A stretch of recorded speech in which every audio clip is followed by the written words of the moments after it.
কি রয়েছে?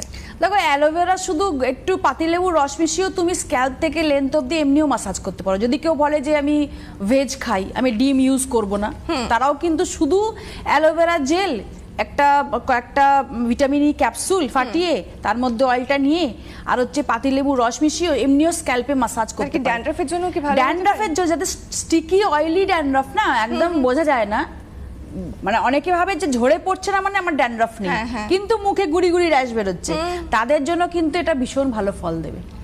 আচ্ছা, মানে শ্যাম্পু করার 1 ঘন্টা 2 ঘন্টা আগে এটা করে তারপরে শ্যাম্পু দিয়ে ধুয়ে নিলে সে ড্যান্ড্রাফ আর কি জিনিস সে বুঝতেই পারবে না। সপ্তাহে তাও কতদিন করতে হবে? দেখো, মানুষের হাতে সময় খুবই কম, একদম। সপ্তাহে 2 দিন কি 3 দিন যদি করতে পারে খুব ভালো কথা, অ্যাটলিস্ট 2 দিন করুক, তাহলে রেজাল্ট পাবে। আর যদি ডিমটা সাদা অংশটা দিতে পারে, ওটা একটা প্রোটিনের সাপোর্ট, তাহলে তো বলবো যে ফলিকলের জন্য, হেয়ারের জন্য, হেয়ারের টেক্সচারের জন্য এক্সিলেন্ট কাজ করবে। চুল পড়া বন্ধ করবে, প্রোটিন যত চুলে যোগাবে ও হেয়ার ফলকে কন্ট্রোল করবে, স্প্লিটেন হেয়ারটাকে ঠিক করবে।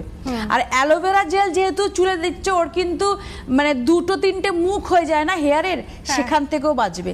বারবার শুধু ট্রিমিং করতে হবে না। হ্যাঁ, বারবার অনেকে যায় পার্লারে গিয়ে